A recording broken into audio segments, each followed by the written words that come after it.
Hi, I'm Greg Harmon from Second Thoughts East Yorkshire.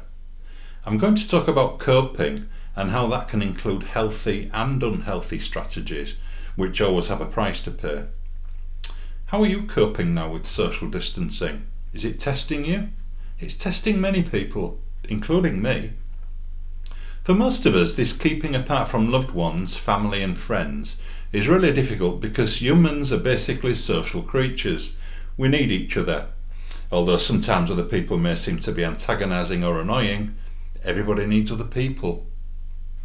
Before I talk about coping, this is a good time to pause for thought though, to think about people who live alone and have this situation all of the time, so it's not imposed on them like it is with us for the moment, it's a permanent thing.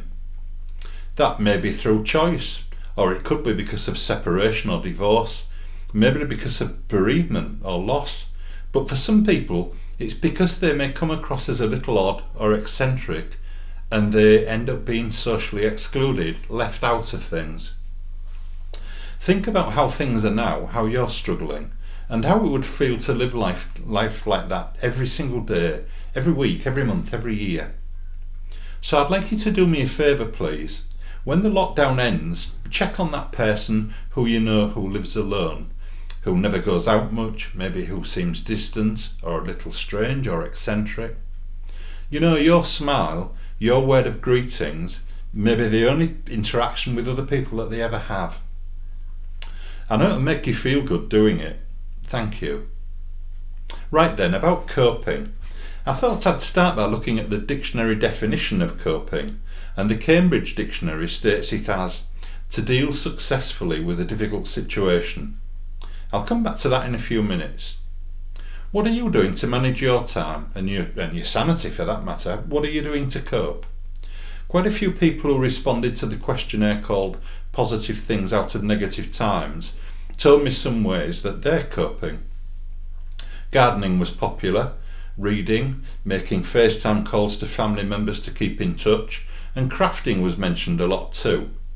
You can see the video we posted on YouTube on the responses to that questionnaire that we hosted on our website. There's a link on there. So back to the dictionary definition. Coping, if you remember, was defined as to deal successfully with a difficult situation. Devil's always in the detail, and the key word there is successfully. There are many ways to cope, but not all of them do deal with a difficult situation successfully. Indeed, some of them make things a whole lot worse. Let's look at a few differences. Some healthy coping strategies may include: first, taking exercise, daily walks in your garden or very close to your home, respecting social distancing of course. Secondly, doing creative pastimes such as painting, writing, playing a musical instrument, maybe embroidery, sewing, anything that's artistic and creative. Thirdly, doing relaxation exercises. We have a relaxation exercise that we have online that you can access through our website. Fourthly, accessing help from various agencies such as ours, such as Second Thoughts East Yorkshire. And that, for example, can help you to offload anxieties and worries and just talk to someone. The fifth way is talking to family and friends, or maybe even neighbours, maybe at a safe distance of course, perhaps over the fence. I giggle then when I said over the fence because older friends may remember the Les Dawson sketches with Sissy and Ada, the two old ladies who used to chat over a fence, calling everybody and everything.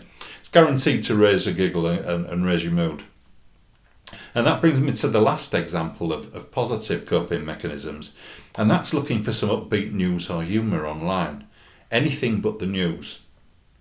These are all really positive and help you to stay safe, stay sane, and manage well. Now let's look at some of the unhealthy coping mechanisms and what the price is that you have to pay for doing those. The first one could be drug or alcohol abuse. Not only does your physical health deteriorate, but your mental health will suffer too, and you'll spend a lot of money in the process. It may also involve breaking down inhibitions too, so you could do things you'll regret later. Not a good outcome at all. The second damaging way to cope could be becoming aggressive, maybe physically or verbally. Sarcasm is really hurtful and words can sting, they can be really damaging. The effect is long lasting and relationships suffer as a result. Rather than lose money, you could lose people if that's your preferred coping mechanism. The third counterproductive way to cope is through socially withdrawing, and that's either through deliberately choosing not to contact your family or friends, or possibly even ignoring their calls when they try to contact you. If you keep doing that, they may just stop calling and you'll be left isolated. Fourthly, a few people cope by withdrawing, by sleeping a lot, or nearly all of the time. And that's dodging routine, procrastinating, and it's putting things off. But it doesn't make the task go away, does it? The list just gets longer and longer and it causes more stress. Number 5, some people self-harm. Now this is a really complex issue and we could spend many hours looking into this to look at it in more detail. But as a way to externalise pain, which is what it is used for, it's fraught with danger, more so now when leaving the home and accessing medical support is difficult at best and impossible for many. There is a wealth of information on how to cope as an alternative to self-harming, published by National Mind and various other charities and the NHS, and that's accessible online. Finally, overeating is a real danger during the current lockdown situation too. The impact of that goes without saying. I'm one of the world's worst at that too, and I think a few of us may have a problem choosing between whether to go to Alcoholics Anonymous or Weight Watchers as the first port of call when the situation eases. But you can see from that a lot of these coping mechanisms can be counterproductive and there's a negative side to them. So it may get you through a few minutes of peace of mind, but there is a significant price to pay. So you need to review that. How about you? Has it made you think about some of the ways that you're coping? Is there anything you could do to look at coping more effectively? Or at least to reduce any counterproductive outcomes from the less healthy ways that you may be using?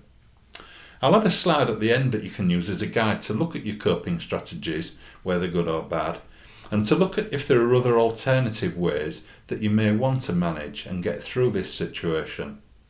I'll also add it on social media as a download for you so you can print it off or do it online and have a look at adapting the ways that you're managing on a day-to-day basis. Thank you for watching the video. I really do appreciate you taking a look at these things, and I will be posting some more online soon.